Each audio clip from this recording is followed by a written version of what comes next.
Chapter 11. Making Friends and Confronting Bullies. When the morning training session concluded, the students got cleaned up and then gathered in the academy's cafeteria for lunch. The large, open space was filled with the sound of chatter and laughter as the children shared their experiences and forged new friendships. The cafeteria was a massive hall designed to accommodate the academy's large student body, capable of serving thousands of students at a time. The ceiling was high and vaulted, with large windows letting in ample natural light, creating an airy and welcoming atmosphere.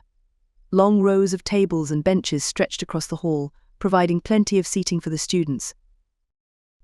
The walls were adorned with vibrant murals depicting scenes of the Hidden Leaf Village and its legendary Shinobi, adding a touch of inspiration to the setting. At one end of the cafeteria, a series of food stations offered a wide variety of meal options, catering to the diverse tastes and nutritional needs of the young ninjas in training. The aroma of freshly prepared food filled the air, drawing students toward the serving areas with eager anticipation. The first station featured a selection of steamed and grilled meats, including chicken, beef, and fish. Each portion was carefully balanced with a side of steamed vegetables, providing a well-rounded meal rich in protein and essential nutrients. Next to the meat station was a noodle bar, offering bowls of ramen, soba, and udon. Students could choose their preferred broth miso, soy or pork and customize their bowls with toppings such as boiled eggs, sliced pork, seaweed, and bamboo shoots. The noodle bar was always popular, its comforting warmth a favorite among the students. A rice station offered various types of rice dishes, from plain white rice to more elaborate options like fried rice with vegetables and egg, or rice topped with savory curry. Sushi rolls and onigiri, rice balls filled with salmon, tuna, or pickled plums were also available, providing a lighter but equally nourishing option. For those seeking something lighter, a salad bar presented a colorful array of fresh vegetables, fruits, and a variety of dressings. Students could build their salads with leafy greens, tomatoes, cucumbers, carrots, and bell peppers, adding proteins like tofu or grilled chicken to create a balanced meal. At the dessert station, a selection of traditional sweets awaited, including dango sweet rice dumplings, mochi rice cakes, and a mitsuya Japanese dessert with agar jelly, fruit, and sweet syrup. Fresh fruit platters offered a refreshing end to the meal, featuring seasonal fruits like apples, oranges, and berries. Beverage dispensers lined one wall, offering an assortment of drinks such as green tea, barley tea, and water infused with lemon or cucumber. There was also a station for hot soups, with miso soup being a staple, providing a comforting and nutritious option for the students. As the students filled their trays with a variety of foods, the atmosphere in the cafeteria buzzed with energy. The large hall was a hive of chatter and laughter, with kids discussing the morning's training and the new academic curriculum. Kaizen found a spot at a table with some of his classmates. They dug into their meals, and the conversation quickly turned to their experiences. "You did great out there," Kaizen Shiro said, a hint of admiration in his voice. "How do you stay so calm and focused?" Kaizen smiled, taking a bite of his rice ball. "It's all about practice. You have to stay aware of your surroundings and trust your training. Keep pushing yourself, and it'll become second nature." Eiko nodded, her eyes reflecting a newfound determination. "I really need to get better at the balance beams. I always feel like I'm going to fall." "You've already made great progress," Kaizen reassured her. "Just keep practicing and soon it'll feel natural." Ryu, sitting across from them, sighed dramatically. "Man, this training is intense. I thought I'd be cool with it, but I'm already exhausted." Suki, sitting next to Ryu, patted him on the back.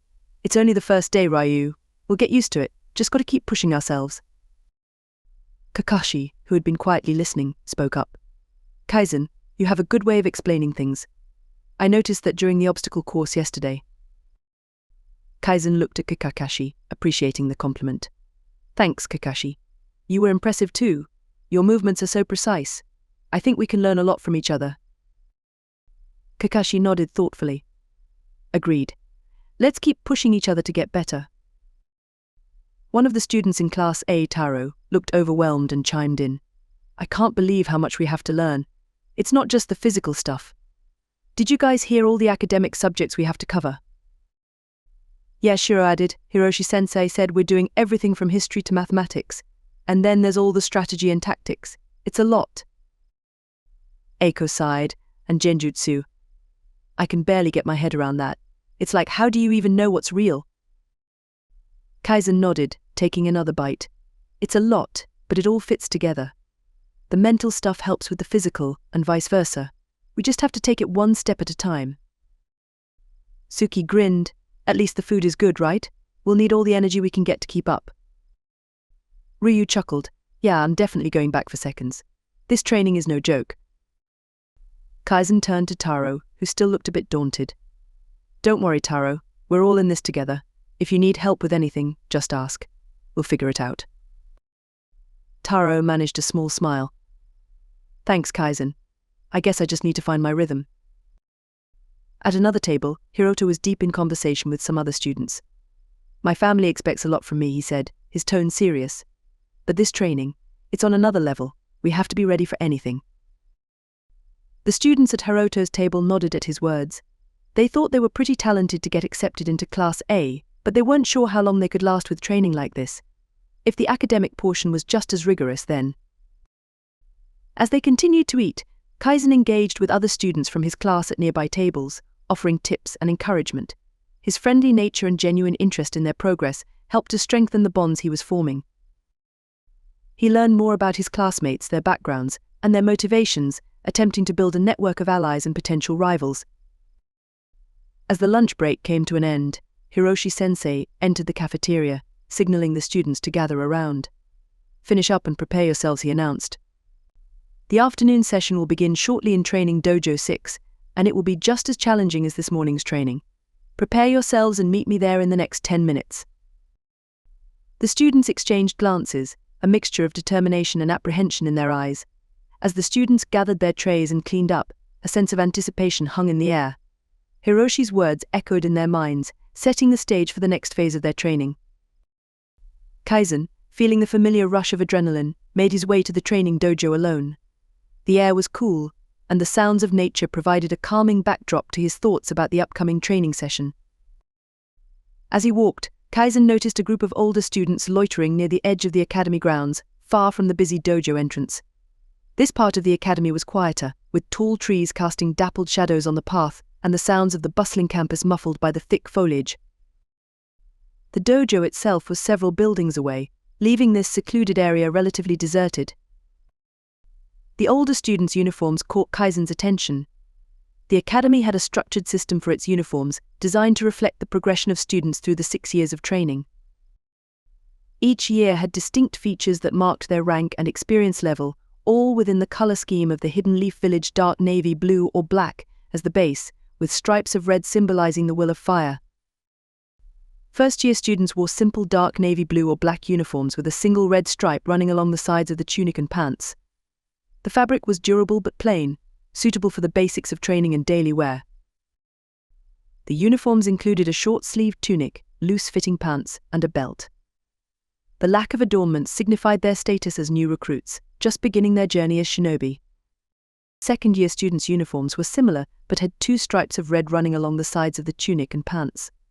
This small addition signified their advancement and growing experience. By the 3rd year, students donned uniforms with 3 stripes of red and a black vest over their tunic, symbolizing their increased responsibilities and skill level. The vest had multiple pockets for carrying basic ninja tools, reflecting their more advanced training.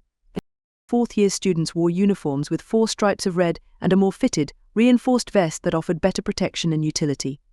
Their attire also included fingerless gloves, which were practical for weapon handling and climbing. 5th-year students had 5 stripes of red and a more intricate design on their uniforms, including reinforced padding on the shoulders and knees. They also wore a bandolier for carrying additional weapons and supplies, signifying their readiness for more complex missions and training. 6th-year students, the most senior before becoming genin, wore black uniforms with 6 stripes of red and the academy's emblem on their vests and sleeves in dark red. Their uniforms were made from a higher quality fabric that offered better protection and flexibility. They also had shin guards and arm guards, preparing them for the rigors of field missions. Kaizen and his classmates had not yet received their uniforms. The academy's tailors were still working on crafting them based on each student's size specifications. For now, they wore simple training clothes provided by the academy, which were functional but lacked the distinct features of the official uniforms. As Kaizen approached the secluded area, the older students, easily recognizable by their uniforms adorned with 4 red stripes and reinforced vests, noticed him and smirked. They exchanged glances, clearly identifying him as a first-year student. Their expressions suggested they had found a new target for their amusement. "Hey, kid," one of them called out, stepping forward with a smug look. "What are you doing here? This area's for the big kids." Kaizen paused, meeting their gazes with calm eyes. "I'm on my way to one of the training dojos," he replied simply, his voice steady. Another upperclassman, shorter but wiry with a sharp look in his eyes, chuckled. "Training dojos are for real ninjas, not little kids who just got out of diapers. Why don't you run along somewhere else?" Kaizen smiled slightly, unfazed by their attempts to intimidate him. "If that's the case, I guess I'll fit right in. After all, we're all here to train and improve, right?" The third upperclassman, a girl with an athletic build and a cold expression, stepped closer, crossing her arms. "You've got a smart mouth for a rookie. How about we see if you can back it up?" Kaizen tilted his head slightly, his expression thoughtful. "Why waste time on meaningless fights? We're all on the same side, aren't we? Shouldn't we be focusing on our training instead of trying to prove who's tougher?" The tall boy sneered, clearly irritated by Kaizen's calm demeanor. "You're not getting it, kid. We decide who belongs here and who doesn't, and you definitely don't." When they saw that their words weren't intimidating him, their irritation turned into anger. The tall boy stepped forward, his hand reaching out to grab Kaizen by the collar. "Maybe you need a lesson in respect." Kaizen's eyes sharpened, his body tensing as he prepared to defend himself. The moment the upperclassman's hand moved to touch him, Kaizen's training from his previous life kicked in. He swiftly sidestepped, grabbing the boy's wrist and twisting it with precision. The technique, a classic Aikido wrist lock, forced the boy to his knees with a yelp of pain, his arm contorted painfully behind his back. The wiry boy reacted immediately, lunging at Kaizen with a punch aimed at his head. Kaizen ducked under the blow and countered with a swift, devastating strike to the boy's solar plexus using his elbow. The boy gasped for air and crumpled to the ground, clutching his stomach. The girl, seeing her comrades down, approached more cautiously, her movements calculated. Kaizen watched her with a calm focus, his mind clear and ready. She feinted a high kick, then aimed a low sweep at his legs. Kaizen anticipated her move, executing a flawless backward handspring to avoid the sweep. As he landed, he sprang forward with a quick jab to her shoulder, using a Wing Chun technique to disrupt her balance. The girl stumbled backward, and Kaizen followed up with a spinning kick, his heel connecting with the side of her head. She crashed to the ground, disoriented and in pain. Kaizen's movements were a blur of precision and power, each strike designed to incapacitate without unnecessary brutality. Hiroshi-sensei, standing at a distance, observed the entire scene with growing astonishment. He had been prepared to step in if necessary, but what he saw left him speechless. Kaizen was not only holding his own, but dominating the fight with a level of skill that belied his age and experience. The tall boy, now recovered, roared in anger and charged at Kaizen again. His face contorted with fury, he swung wildly, aiming a punch at Kaizen's face. Kaizen sidestepped smoothly, catching the boy's arm mid-swing. With a swift, practiced motion he executed a judo throw, using the boy's momentum against him to flip him over his shoulder and onto the ground with a heavy thud. The wiry boy, still recovering from the blow to his solar plexus, struggled to his feet and joined the girl in a coordinated attack. They moved with a desperate energy, but Kaizen remained calm. He deflected their strikes with effortless grace, using techniques from Krav Maga to counter their aggression. A well-placed knee strike to the girl's midsection and a swift elbow to the wiry boy's jaw sent them both reeling. Realizing they were outmatched, the upperclassmen decided to escalate the fight. The tall boy pulled out a kunai, his hand shaking with anger and pain. "You think you're tough, kid? Let's see how you handle this." Kaizen's eyes narrowed as he saw the blade. His training kicked into high gear. The boy lunged with the kunai, his movements aggressive and uncoordinated. Kaizen deftly sidestepped, grabbing the boy's wrist and twisting it sharply. The kunai clattered to the ground, and Kaizen followed up with a brutal elbow strike to the boy's temple, dazing him. Before the tall boy could recover, Kaizen delivered a devastating knee strike to his sternum, forcing him to the ground with a wheeze. Seeing their comrade incapacitated, the girl and the wiry boy glanced at each other, a silent agreement passing between them. They began forming hand signs, intending to use ninjutsu. Kaizen knew he had to act quickly. he surged forward, his movements a blur. Kaizen reached the girl first. She was mid-sign, her focus entirely on her jutsu. Kaizen struck her collarbone with a precise chop, breaking it with a sickening crack. She screamed in pain, clutching her shoulder. Kaizen followed up with a powerful kick to her knee, dislocating it and sending her crumpling to the ground in agony. The wiry boy managed to complete his hand signs and thrust his hands forward, but Kaizen was already upon him. He grabbed the boy's wrists, twisting them outward and upwards with a brutal snap, breaking both. The wiry boy screamed in pain, but Kaizen silenced him with a quick, ruthless strike to the throat, collapsing his airway and causing him to gasp desperately for breath. The tall boy, now on his feet but clearly winded, tried to rush Kaizen again, this time swinging his fists wildly. Kaizen dodged the flurry of blows with ease, stepping inside the boy's guard and delivering a swift, upward strike with the heel of his palm to the boy's chin. The force of the blow snapped the boy's head back, and Kaizen followed up with a spinning kick to the boy's ribs, breaking several and sending him sprawling to the ground. The girl, attempting to rise despite her injuries, reached into her pouch for a shuriken. Kaizen intercepted her, grabbing her arm and twisting it until he heard the bones crack. She let out a choked sob, and Kaizen finished her off with a sharp kick to the side of her head, knocking her out cold. The wiry boy, now barely able to stand, made a final, desperate attempt to attack. Kaizen met him head-on, deflecting the boy's clumsy punch and delivering a series of rapid, calculated strikes to his torso ribs and finally a powerful knee to his face. The boy fell to the ground, blood streaming from his nose and mouth, and lay still, unconscious. Hiroshi-sensei, witnessing Kaizen's mastery from a distance, decided it was time to intervene before any more damage could be done. He stepped forward, his presence commanding immediate attention. "Enough," he said, his voice firm and authoritative. The upperclassmen, or what was left of them, lay incapacitated on the ground. They had underestimated Kaizen and paid the price for it. Hiroshi's eyes were wide with a mix of shock and admiration. Kaizen's ability to handle older, more experienced students with such ruthless efficiency was nothing short of extraordinary. Kaizen, breathing steadily, turned to face Hiroshi. The teacher's face softened slightly, but his voice remained stern. "You've made your point, Kaizen.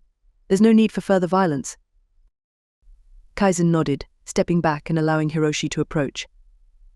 Hiroshi knelt beside the injured students, quickly assessing their injuries. He signaled for academy medics, who arrived promptly to tend to the fallen upperclassmen. As the medics worked, Hiroshi stood and placed a hand on Kaizen's shoulder. "Kaizen, I understand why you did what you did. Your skills are very impressive, but remember that the Shinobi of Konoha are your comrades. Use such force only against those who truly intend to harm you, like in this situation. It's important to find balance and know when to show restraint." Kaizen bowed slightly, acknowledging Hiroshi's words. "I understand, sensei. Thank you and sorry for any trouble I may have caused."